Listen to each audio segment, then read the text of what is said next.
It was June of 1893, and three stories were making headlines in the papers. The first was the Wall Street panic, which began when one of America's biggest employers, the Reading Railroad, declared bankruptcy. In the days that followed, stock prices plummeted. Gold reserves fell to a dangerously low level. Newly elected President Grover Cleveland had to borrow money from J.P. Morgan to keep the government running. More than 340 state and private banks failed. Thousands of men wandered the streets, searching for work as unemployment reached 20%. Meanwhile, workers were simultaneously staging more than 30 national strikes. Another big story from that month was the trial of a woman accused of two brutal murders in a quiet Massachusetts town. The victims were prosperous businessman Andrew Borden and his wife Abby, who were found dead in this house. Andrew had two daughters. The younger was 32-year-old Elizabeth, called Lizzie. On the morning of August 4th, 1892, Lizzie called out to a servant in the house, "Come down quick, father is dead. Somebody came in and killed him." When police arrived, they found the battered remains of Andrew Borden in the parlor. Going upstairs to find a sheet to cover Andrew, they found Abby had also been attacked. Both had been bludgeoned to death. The investigation was woefully mishandled. 32 hours went by before the house was searched, and Lizzie wasn't questioned for 3 days. Under questioning, she gave an odd, inconsistent account of her actions on the day of the murder.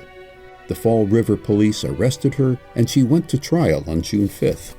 The press defended Lizzie, repeating the story that she had found her father already murdered. Throughout her trial, the papers continued to express doubt that a woman was capable of such a vicious crime. The jury agreed. On June 20th, they found her not guilty. Lizzie returned home to Fall River, but she remained the prime suspect. She bought a large new house with her inheritance and lived out her days alone. Another news item in June of 1893 came out of Chicago. 22 years earlier, a third of the city had been destroyed in the Great Fire of 1871. Over 3 square miles of the city lay in ashes. Now, a rebuilt Chicago was enjoying a new prosperity, which was reflected in a new 600-acre lakeside park.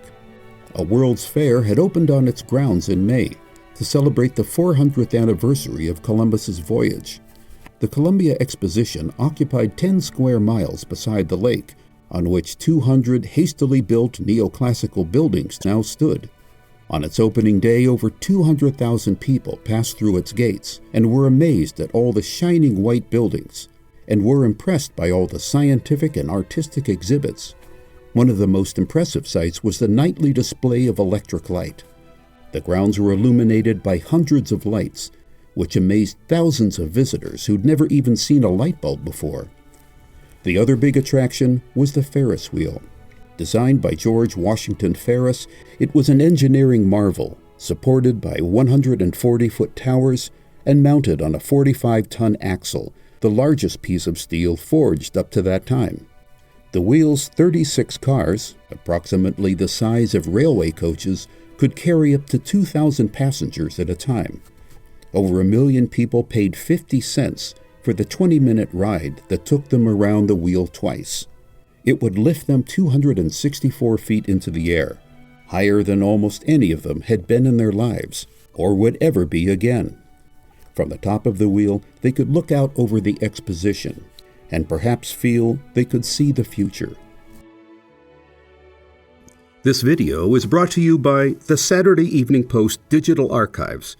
For only $15 a year, you can explore 200 years of American history in the Saturday Evening Post online archives. Subscribe today.